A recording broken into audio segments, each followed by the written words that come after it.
আজকে আমরা ঘুরতে বের হয়েছি,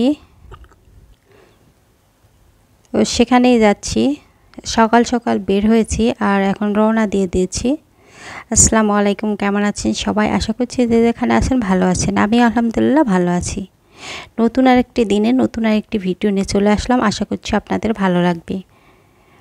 অনেক দিন কোনো প্রকার ভিডিও দেওয়া হয়নি। ভিডিওগুলো আমার গত 2 সপ্তাহ বা 1 সপ্তাহ আগের করে রেখেছি, কিন্তু দিব করে দিতেই পারছিলাম না। তো যাই হোক, এখানে মিনি ঘুঘুডাঙ্গা বলা হয়, সেই রাস্তা দিয়ে এসেছি। এটা নজিপুর মাতাজি রোডের মাঝখানে পড়ে।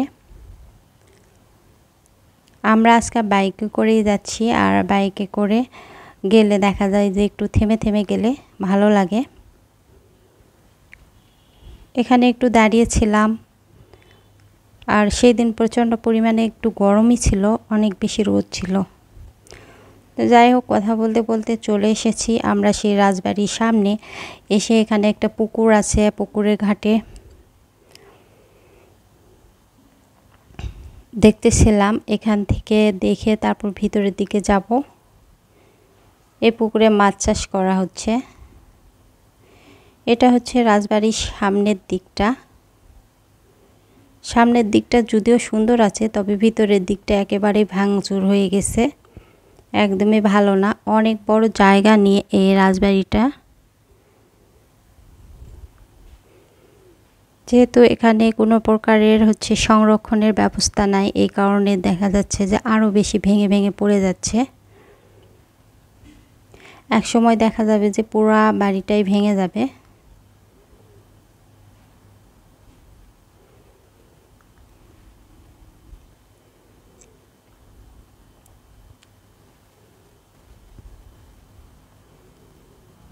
এখানে রাজবাড়ি সম্পর্কে সব কিছু লেখা আছে। দুবলহাটি রাজবাড়ি এটা বলে। যাই হোক, মেন গেটে দেখতেছি তালা দেওয়া, আর এই পাশ দিয়ে আমরা যাচ্ছিলাম। এখানে ঢুকে কিন্তু অনেক বেশি ভালো লাগতেছিল, অনেক ঠান্ডা এই জায়গাটা ছিল। ঈদের অনেক কয়েকদিন পর গেছি, তো এই কারণে দেখা যাচ্ছে লোকজন খুব একটা বেশি ছিল না, খুব কয়েকজন লোকজন ছিল। এই ভাঙ্গা জায়গাগুলো দেখে এইটাই মনে হচ্ছে যে কোনো কিছু চিরস্থায়ী না, একসময় সব কিছু ধ্বংস হয়ে যাবে। যে বাড়িগুলোতে অনেক লোকজন ছিল, রাজা ছিল, শাসন ছিল, সেগুলো আজ ধ্বংসস্তূপে পরিণত হয়ে আছে। না আছে রাজা, না আছে রাজত্ব, শুধু বাড়িগুলোই আছে।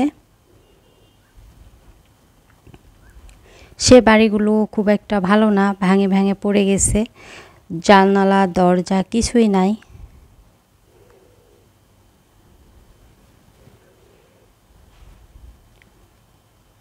অনেক বড় জায়গা নিয়ে এই রাজবাড়িটা, কিছু কিছু জায়গা একেবারেই ভেঙে পড়ে গেছে।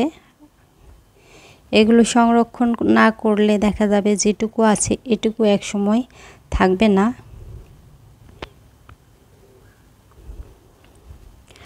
আমি ছোট ভিডিও একদমই করতে পারি না, এই কারণে দেখা যাচ্ছে যে আমি ভিডিওগুলো যখন করি অনেক বড় বড় হয়ে যায়। এটাই মনে হয় যে কোনটা ছাড়ে কোনটা ভিডিও করব। আর যেহেতু রাজবাড়িটা অনেক বড়, একটু একটু করে ভিডিও করতে করতে দেখা যাচ্ছে ভিডিওটা অনেক বড় হয়ে গেছে। আমার কাছে সিঁড়িটা অনেক বেশি ভালো লেগেছে। দোতলায় উঠেছি, আর দোতলায় ওঠার পর এটা একটু দেখে তারপরে একবারে 3 তলার ছাদে যাব। ওই পাশেও যাব, দেখতে পাচ্ছেন ওই পাশে ছাদে যাবে না, কিন্তু দোতলা পর্যন্ত যাওয়া যাবে, আর এই পাশে ছাদে একটু যাওয়া যাবে। তো ছাদেই যাচ্ছিলাম। আজকে আমার এই ভিডিওটি দেখে যদি কোনো কারণে কারো ভালো লেগে যায়, তো প্লিজ আমার পেজটিতে লাইক ফলো দিবেন, আর চ্যানেলে নতুন হয়ে থাকলে চ্যানেলটি সাবস্ক্রাইব করে নেবেন।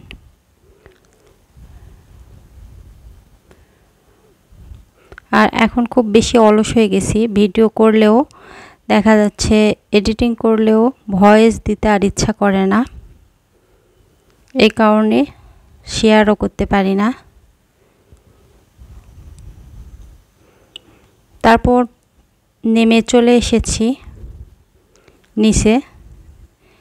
এটা হচ্ছে আরেকটা দোতলা, তবে এই সিঁড়িটা সোজাভাবে করা আছে, বাঁকা না। এই তো এই দিকটা একেবারে ভেঙে চুরে গেছে। আর এই তো পুকুর, আর মাঝখানে রাস্তা, রাস্তার এই পার রাজবাড়ি।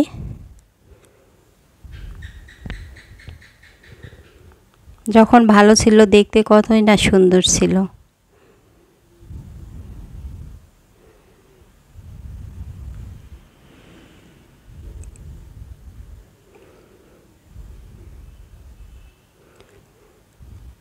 এই তো ওই পাশে আমরা গেছিলাম আর ছাদে উঠেছিলাম।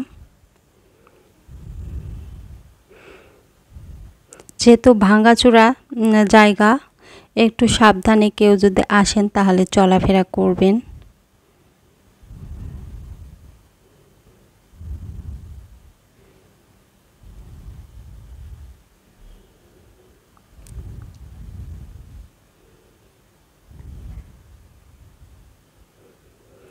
এই তো পুরাটাই দেখাশোনা শেষ করে এখন আমরা নিচতলা নেমে পড়েছি, আর এখন বাড়ির উদ্দেশ্যে চলে যাব। বাড়িতে না, সরি, আমরা আর একটা জায়গাতে যাব। আর একটা জায়গার ভিডিও অবশ্যই আপনাদের সঙ্গে শেয়ার করব। তার জন্য আমার পাশে থাকবেন, আমার চ্যানেলটা সাবস্ক্রাইব করবেন, আমার পেজটাতে লাইক ফলো দিবেন। সবাই ভালো থাকবেন, সুস্থ থাকবেন, আর সবাই সবার জন্য দোয়া করবেন। কথা হবে নতুন আরেকটি ভিডিওতে, নতুন আরেকটি দিনে। সে পর্যন্ত ভালো থাকবেন। আল্লাহ হাফেজ। আসসালামু আলাইকুম।